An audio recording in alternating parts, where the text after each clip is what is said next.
Ashwatthama life కురుక్షేత్రం నుండి అందరికీ తెలుసు. కానీ అసలు అశ్వత్థామ కురుక్షేత్రంలో ఎందుకు పార్టిసిపేట్ చేశాడు? కౌరవుల సైడ్ ఎందుకు తీసుకున్నాడు? అసలు అశ్వత్థామ ఎక్కడి నుండి వచ్చాడు చూద్దాం. ద్రోణాచార్యకి పెళ్ళైన చాలా చాలా ఇయర్స్ వరకు పిల్లలు పుట్టరు. అప్పుడు మహాశివుడికి ధ్యానం చేస్తే శివుడు ప్రత్యక్షమై వరం కోరుకుంటాడు. అప్పుడు ద్రోణాచార్యుడు నీ అంశతోనే నాకు ఒక బిడ్డ కావాలి అని వరం కోరుకుంటాడు. అప్పుడు శివుడు ఆ వరం ఇస్తాడు. అశ్వత్థామ పుడతాడు.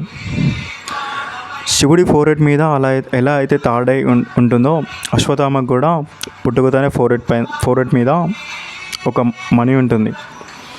ఆ మణి అశ్వత్థామకి ఆకలి కానీ, దాహం కానీ, ఏజ్ పెరగడం కానీ, డిసీజ్ కానీ, జంతువులు దేవతలు కానీ వేటి నుండి ఎలాంటి హాని కలగకుండా కాపాడుతుంది.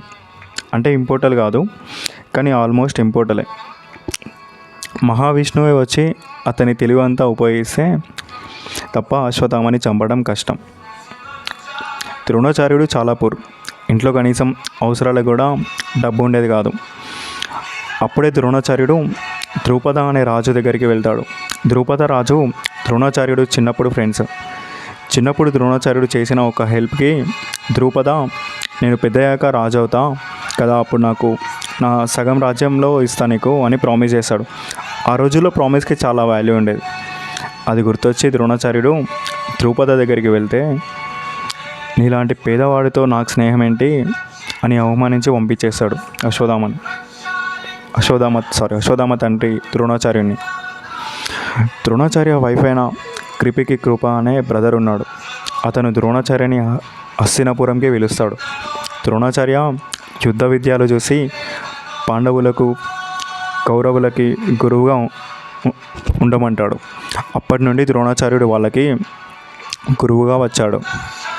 అందరిలో కంటే అర్జునుడు అన్ని ఫాస్ట్గా నేర్చుకోవడం వల్ల ద్రోణాచార్యకి అర్జునుడు ఫేవరెట్ స్టూడెంట్ అవుతాడు.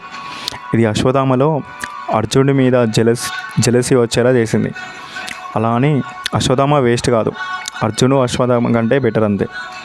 ఎంత అర్జునుడి ఫేవరెట్ అయినా కూడా అశ్వత్థామ సొంత కొడుకు కాబట్టి ఎవరికి నేర్పించని చాలా విద్యలు కూడా అశ్వత్థామకి నేర్పిస్తాడు ద్రోణాచార్యుడు. వాళ్ళ ట్రైనింగ్ అయిపోయాక నాకు గురు దక్షిణ కావాలి అని అడుగుతాడు ద్రోణాచార్యుడు. ఏం కావాలని అడుగుతారు. కౌరవులు పాండవుల తనని అవమానించిన ద్రౌపద రాజుని ఓడించి తీసుకొని రమ్మంటాడు. కౌరవులు వెళ్తారు, కానీ ద్రౌపదని తీసుకొని రాలేరు. తర్వాత పాండవులు వెళ్ళి తీసుకొస్తారు. అలా ద్రోణాచార్యుడికి పాండవుల మీద ఎక్కువ ఇష్టం ఉండేది.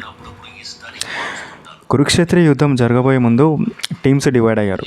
అప్పుడు ద్రోణాచార్యకి పాండవులు అంటేనే ఇష్టం ఉన్నా కూడా అతని పేదరికాన్ని పోగొట్టి అతని ఫ్యామిలీకి లైఫ్ ఇచ్చాడని హస్తినాపురంకి కాబట్టి కౌరవుల సైడే తీసుకున్నాడు. అశ్వత్థామ కూడా నాన్న అటు వెళ్ళొద్దని అతను కూడా అంటే వెళ్ళాడు. పైగా అర్జునుడు అంటే కోపం కూడా. అశ్వత్థామ కౌరవుల సైడ్ తీసుకునేలా చేసింది. అశ్వత్థామ హతాగుంజర అని చెప్పడం, అశ్వత్థామ బ్రహ్మాస్త్రం ప్రయోగం చేయడం, కృష్ణుడికి ఎప్పుడు రానంత కోపం వచ్చింది. కుష్టు వ్యాధితో కలియుగ అంతం వరకు బతుకు అని శాపం పెట్టడం, ఇవన్నీ మీకు తెలుసు. అశ్వత్థామ మంచోడే, కానీ కోపం ఈగో వల్ల అలాంటి తప్పుడు డిసిజన్ తీసుకుంటాడు. అతని తప్పు తెలుసుకొని కల్కితో కలిసి చంపడానికి 6000 ఇయర్ నుండి వెయిట్ చేస్తున్నాడు. సో ఈ స్టోరీ నచ్చితే ఇలాంటి స్టోరీలు మన పేజ్లో ఇంకా చాలా హైలైట్స్ ఉన్నాయి. సో కొంచెం ఫాలో చేయండి మా